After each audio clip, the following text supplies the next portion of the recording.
Leo tutajifunza neno fupi kadiri na mapenzi ya Mungu atakavyo tujalia.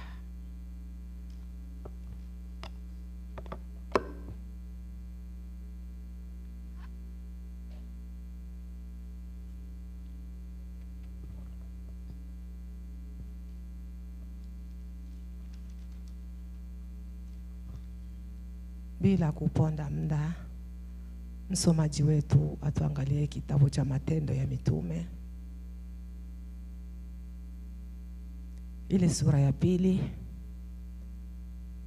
mstari wa 1 mpaka 4, kisha unaruka unasoma mstari wa 15 mpaka 16.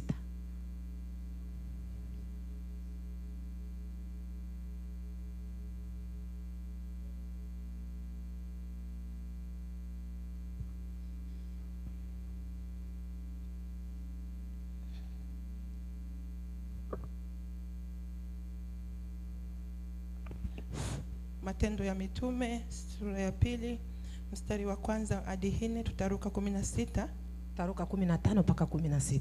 Tusome kwa jina la Yesu. Wakati ulipotimia siku ya Pentekoste, walikuweko wote mahali pamoja. Kukaja ghafla kutoka mbinguni sauti kama mvumo wa upepo mkali, ukaienda kasi ukajaza nyumba yote walimokuwemo wameketi. Kukawatokea ndimi zilizogawanyikana kama ndimi za moto uliokalia kila umoja wao. Wote wakajazwa Roho Mtakatifu, wakaanza kusema kwa lugha nyingine kama Roho alivyowajalia kutamka. 15. Nasema kwamba sivyo mnavyozania, watu hawa hawakulewa, kwa maana ni saa 3 ya mchana. Lakini jambo hili ni lile lililonenwa kwa kinywa cha nabii Yoeli. Amena. Amena. Jina la Bwana libarikiwe. Amen. Hii ni wakati ya Pentekoste.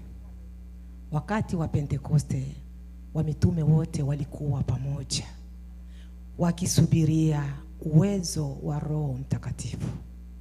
Walikuwa wanania mamoja, walikuwa kwenye upendo, walikuwa wakishirikiana kila kitu, wakisubiria nguvu ya Roho Mtakatifu.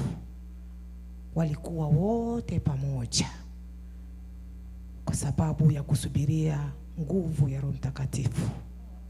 Na nguvu ya Roho Mtakatifu ikaja kwao. Wote wakaanza kunena kwa lugha mbalimbali kama vile Roho alivyowajalia kutamka. Jina la Bwana libarikiwe. Jina la Bwana libarikiwe. Hapo sasa watu 15 watu walishangaa, na hapo ndipo kwenye kuwa neno letu.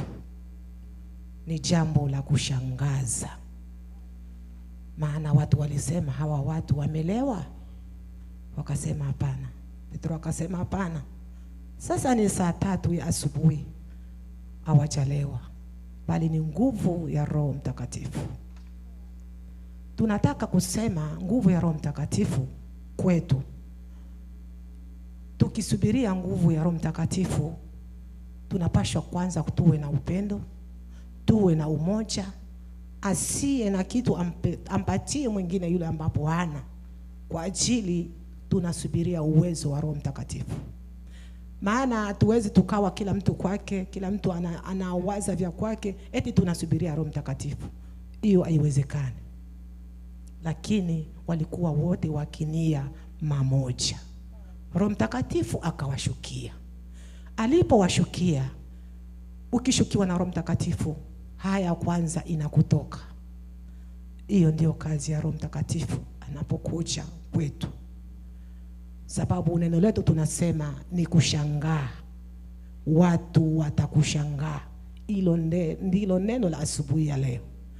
Ukijiwa na Roho Mtakatifu, watu watakushangaa. Maana hauwezi kuwa vile ambavyo ulivyokuwa zamani. Roho Mtakatifu akishuka ndani ya mtu analeta mabadiliko moja kwa moja. Roho Mtakatifu akishuka ndani mwako ni lazima ubadilike kabisa. Utabadilika kuanza mwili, utabadilika kiroho. Hiyo ndiyo kazi ya Roho Mtakatifu. Maana mtu anaweza akajiuliza, sasa Roho Mtakatifu ana kazi gani ndani ya mwanadamu? Ukiwa na hiyo swali ndani mwako ya kwamba Roho Mtakatifu ana kazi gani? Kazi ya Roho Mtakatifu kwetu ni mwalimu. Ni mwalimu. Mwalimu akija kwa mtu anabadilisha yale mawazo yako ya zamani, analeta mawazo mapya kwako. Hiyo ndiyo kazi ya Roho Mtakatifu. Kazi ya Roho Mtakatifu kwetu tena anatubatiza. Maana tunabatizwa kwa jina la Baba na la Mwana na la Roho Mtakatifu. Hiyo ndiyo kazi ya Roho Mtakatifu. Unaweza kubatizwa kwa maji. Unajitapa ya kwamba mimi nimebatizwa kwa maji mengi, mimi sijabatizwa kwa maji madogo. Lakini kama Roho Mtakatifu haja kubatiza, auweze ukabadilika. Itakuwa maji kama umemwangiliwa maji tu. Lakini Roho Mtakatifu akishuka ndani mwako, ni lazima kuonekane mshangao. Ni lazima watu wakushangae. Ni lazima watu wakushangae. Analeta unyenyekevu ndani mwako. Roho Mtakatifu analeta hekima ndani mwako. Roho Mtakatifu sio mtu wa vurugu. Roho Mtakatifu hawezi akapoteza akili ya mtu. Akili yako inakuwa timamu vile vile, lakini anabadilisha jinsi ulivyokuwa wa zamani. Utakuwa sasa mpya. Utabatizwa kwa maji na kwa Roho Mtakatifu. Moja kwa moja umebadilishwa. Lakini Wakristo wengi kwa siku ya leo wanaishia kubatizwa kwa maji tu na kujitapa ya kwamba mimi sijabatizwa kwa maji madogo. Unatusi wale ambapo wamebatizwa kwa maji madogo. Umebatizwa kwa maji mengi lakini au yabadilika. Nachokuomba kwa siku ya leo ubadilike. Ikiwa Roho Mtakatifu anashuka ndani mwako, tunaomba tuone mshangao. Tunaomba tuseme kweli, hii ni saa 3 ya asubuhi. Huyu amelewa. Lakini mtumishi wa Mungu akasema hapana, hajalewa. Ni Roho Mtakatifu ndivyo alivyomweka hivyo alivyo. Lakini tukiona ya kwamba wewe bado uko na yale ya zamani, moja kwa moja tutasema Roho Mtakatifu hajaingia ndani mwako. Roho Mtakatifu ana kazi nyingi anazozifanya ndani mwa mtu. Roho Mtakatifu anatufunza neno la Mungu. Roho Mtakatifu anatufunza neno la Mungu. Akiingia ndani mwa mtu, utapenda sana mambo ya Mungu. Nadhani angeingia ndani mwa watu, tusingekuwa tena na kazi ya kuongea tena kuhubiri. Angeingia kama vile alivyoingia hapo kale, tusingekuwa tena na kazi ya kuhubiri. Nadhani tungekuwa sote tumejazwa na Roho Mtakatifu. Hakuna tena kazi ya tuende kwa fulani tumwambie umechelewa kanisani kwa nini? Au hujafanya kazi ya Mungu kwa nini? Hii yote tunafanya sababu Roho Mtakatifu hajaingia kwetu. Na ndio maana tumejawa na masababu. Siku ya ibada tunakosa muda sababu Roho Mtakatifu hajafanya kazi ndani mwetu. Roho Mtakatifu aliingia kwetu, lakini ninavyoangalia kwa macho inaonekana hajafanya kazi. Tunashindwa na kumjengea makao. Maana anaweza kuingia, lakini ukikosa kumwandalia makao hawezi akakaa. Maana Roho Mtakatifu akage penye kuwa uchafu, penye kuwa mawazo mengine yasiyomfanana na Mungu. Roho Mtakatifu akimwingilia mwanadamu, ni lazima kuonekane mshangao. Ni lazima watu waone mabadiliko. Hivi watu wanakuuliza ya kwamba wewe uko vile vile? Sababu watu wengi kabisa hawajabadilika. Unaingia kanisani mpaka unakokotwa. Unaingia kanisani mpaka unaletwa kwa nguvu. Kufanya kazi ya Mungu kwako inakuwa ni kero. unaona kama vile watu wanakusumbua. Kusikia neno la Mungu kwako inakuwa shida. Neno la Mungu linapoanza kutolewa, hiyo ndio saa yako ya kutoka kwenda nje. Ni sababu Roho Mtakatifu hajafanya kazi ndani mwangu. Jina la Bwana libarikiwe. Lakini wakati Roho Mtakatifu atafanya kazi ndani mwako, hatutakuwa tena tunakusukuma. Hatutaenda kwako kukutembelea kwamba mbona una miezi 3 hujaingia kanisani? Mbona una mwezi hujaingia kanisani? Hiyo yote tunayafanya sababu Roho Mtakatifu kwetu hajafanya kazi ndani mwako. Huyu Roho Mtakatifu yeye ndiye anaweka kengele ndani mwa mtu. Huyu Roho Mtakatifu yeye ndiye analeta neno la Mungu ndani mwa mtu. Maana tunapoingia kwenye ibada sisi wa Pentekoste, tunaomba aseme Roho Mtakatifu. Tunaomba paka tuweke na hiyo sehemu ya kuomba tumwalike nguvu za Roho Mtakatifu. Inamaanisha hatuwezi kitu bila Roho Mtakatifu. Inamaanisha bila Roho Mtakatifu hatuwezi tukaweza kitu chochote. Lakini tunayaweza mambo yote katika yeye atutiaye nguvu. Jina la Bwana libarikiwe. Ukiona tunaweza kuingia kanisani, ukiona tunaweza kutoa neno la Mungu, ukiona tuna shauku sana ya ibada, ni kwa ajili ya Roho Mtakatifu. Asipoingia ndani mwako, hauwezi ukaweza kitu. Hata na watu wanaweza wakakulaumu ya kwamba fulani mbona hajali na ibada, fulani mbona hajali na maneno ya Mungu. Ni kwa sababu Roho Mtakatifu hajamuingilia. Lakini huyu Roho Mtakatifu, huyu mwalimu akija kwako, hakuna tena masababu. Roho Mtakatifu ana uwezo ya kuvunja mtu. Paka anakuweka hapo. Paka unaanza kuwaza ni maneno ya Mungu tu. Hauwezi kuwaza kitu kingine. Sababu Roho Mtakatifu ana nguvu. Roho Mtakatifu kwetu ana nguvu. Lakini tunashindwa kumkaribisha. Ndio maana ukiingiwa na Roho Mtakatifu mpaka kuwe na mabadiliko, mpaka kuwe na mshangao. Lakini wewe hujashangaza watu mpaka leo. Ulianza kuingia mwaka nenda rudi, mwaka wewe ni Mkristo, mwaka nenda rudi, lakini hatujaona mabadiliko hata siku moja. Uko pale pale. Kuingia kwako ni kusukuma, kutoa sadaka kwako ni kusukuma, kufanya kazi ya Mungu kwako ni kusukuma.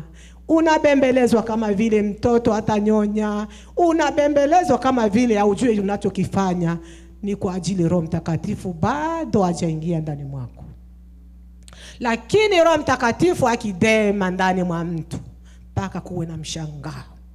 Mpaka watu wanaanza kujishangaa. Wanasema kabisa huyo ni fulani. Yule ambapo nilimuona kwenye virago vya pombe. Yule ambapo nilimuona kabisa alikuwa anateta watu. Ni yeye. Kunakuwa na mshangao. Kunakuwa na mshangao. Na hilo ndilo neno la siku ya leo. Paka kuwe mshangao wakati Roho Mtakatifu ataingia ndani mwako.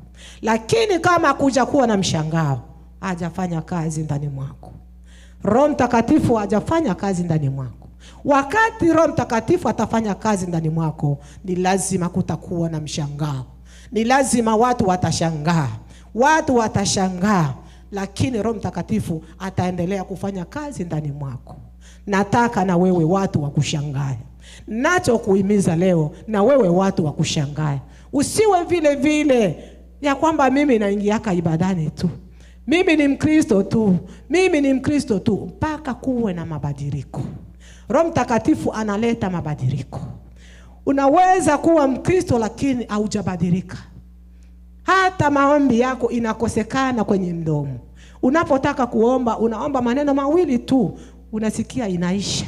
Sababu Roho Mtakatifu hajafanya kazi. Lakini Roho Mtakatifu akiingia ndani mwa mtu, unaona mtu, hata mtu mkubwa anaanza kucheza mbele za watoto hivi, watu wanashangaa, wanasema anacheza asikii hata aibu. Ni kazi ya Roho Mtakatifu. Hajatoa akili, lakini unacheza kwa sababu ya Mungu.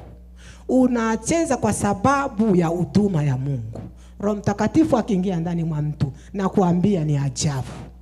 Lakini na wewe ungemwalika Roho Mtakatifu. maana anapenda mwaliko. Roho Mtakatifu hawezi akaje hivyo tu sababu wewe ni mwanadamu tu. Anapenda mwaliko. Utamwalika je? Huyo Roho Mtakatifu ili aje. Kumwalika Roho Mtakatifu mpaka kwanza unyenyekee. Uwe mnyenyekevu. Penda sana ibada. Penda sana huyu Mungu. Maana chakula cha Roho Mtakatifu ni neno la Mungu. Kama hujamulisha aweza akakusogelea. Lakini Mkristo anafanya hata mwaka yuko nyumbani na hajasikia njaa, hajasikia kiu. Unakula wapi? Kweli kwa hali ya mwanadamu unaweza ukakaa wiki mzima bila kula na unaishi. Najua uweze ukaishi. Unaweza kukaa mwaka bila kula na unaweza ukaishi. Najua uweze ukaishi. Lakini wewe Mkristo, roho yako inakaukiwa mpaka mwaka mzima, haijapata chakula, haijapata maji. Unakula wapi? Unakunywa maji ya uzima wapi? Jamani, tulishe huyu Roho Mtakatifu ili apate kuwa ndani mwetu. Unapata neno la Mungu wapi? Unatulia huko nyumbani, hauna kazi, hauna shida yoyote, lakini unajisikia amani tu sababu Roho Mtakatifu hayuko ndani mwako. Jina la Bwana libarikiwe. Jina la Bwana libarikiwe. Huyu Roho Mtakatifu akiingia ndani mwetu ana kazi nyingi sana. Yeye ndo analeta hamu ya ibada. Yeye ndo analeta ibada kuu ndani mwetu. Yeye ndio analeta mabadiliko ya ajabu. Hata watu wakisema je, haitakuponda muda sababu Roho Mtakatifu ana chakula. Mtu akishiba, hata wanjaa akisema mimi nina njaa hapa, yeye avimuhusu. Anasikia kama vile unasema tu ni vya kwako. Ndivyo Mkristo anakuwa.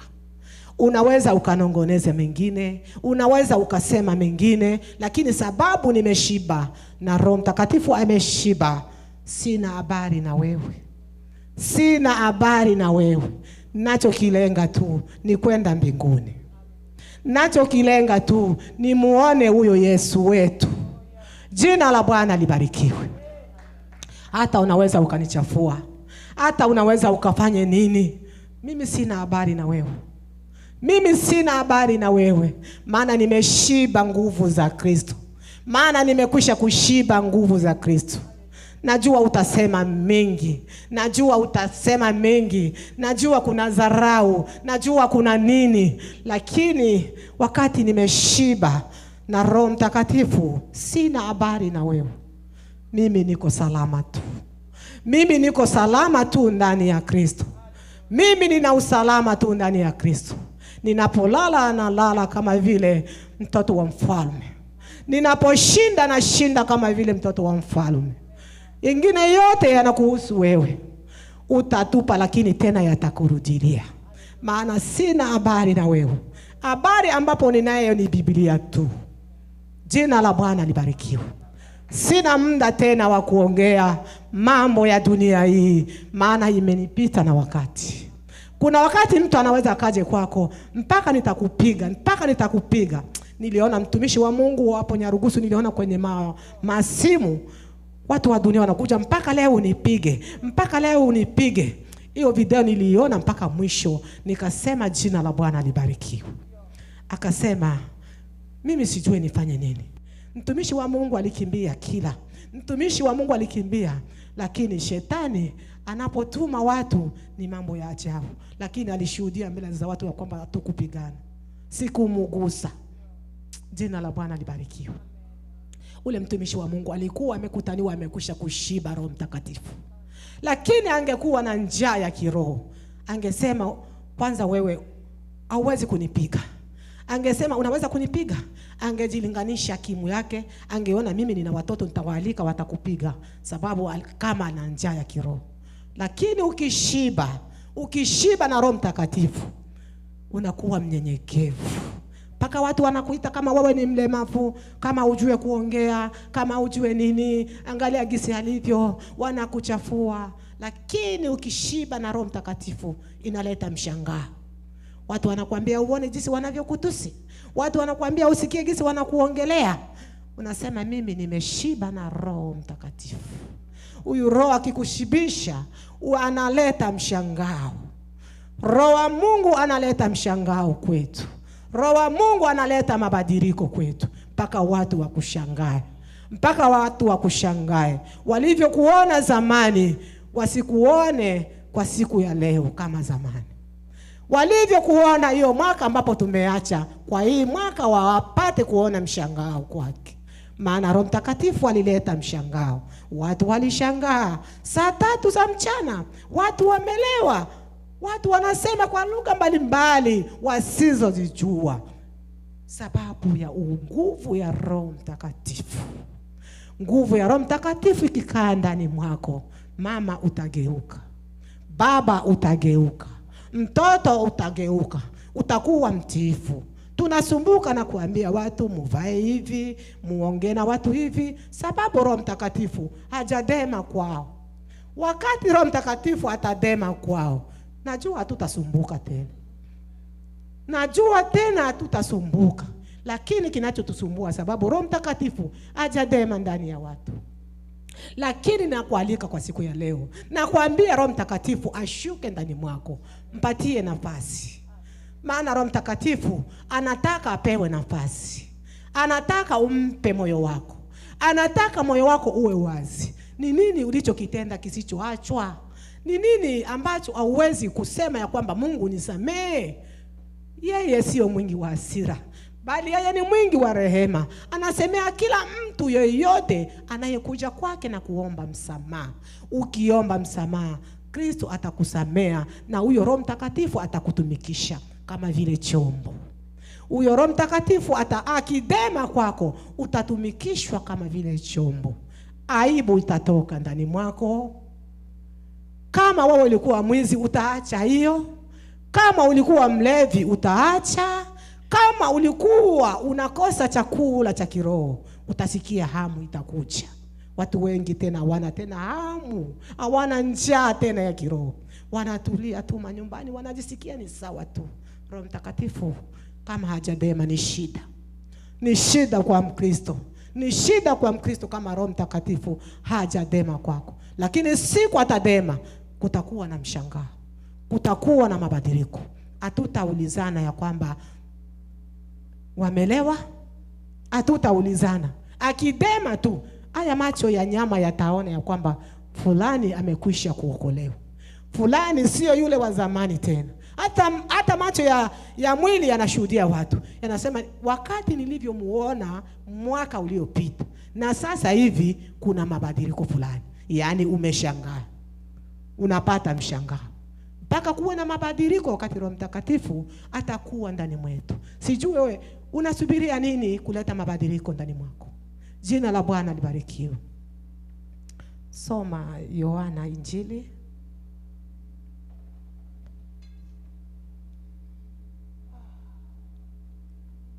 sura ya 14 mstari wa 18 mpaka 19. Yohana Injili.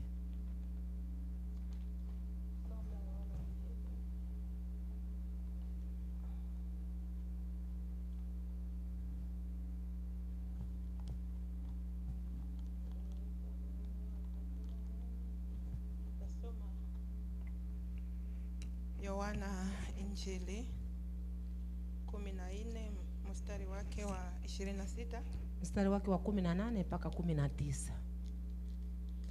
Mstari wake 18 mpaka 19 nasema kwa jina la Yesu. Sitawaacha nyinyi yatima, naja kwenu. Bado kitambo kidogo na ulimwengu haunioni tena, bali ninyi mnaniona, na kwa sababu mimi ni hai, ninyi nanyi mtakuwa hai. Amena. Amena. Jina la Bwana libarikiwe. Amen. Hivyo ndivyo aliacha anatuaga Bwana wetu Yesu Kristo, ya kwamba hata tuacha mayatima. Hata tuacha mayatima.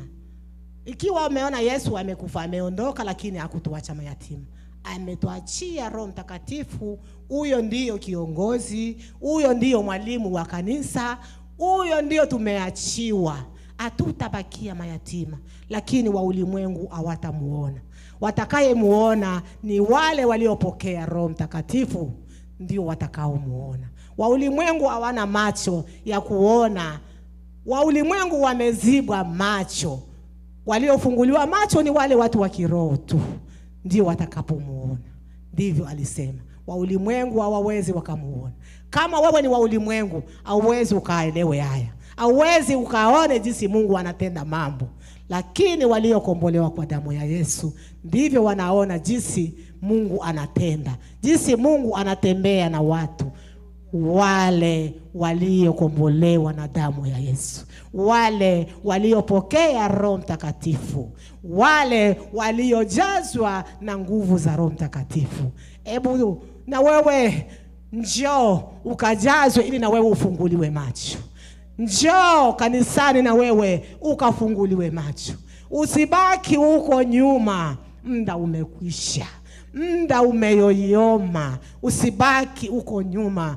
Njoo ukafunguliwe macho, ukaone utamu wa Yesu, ukaone mema anayotufanyia, ukaone jinsi mema anayotufanyia. Jamani, Yesu tukupe nini? Bwana Yesu asifiwe. Hatuna cha kumlipa. Ukiona jinsi watu wako katika dunia hii, na unaweza hata na kutapika.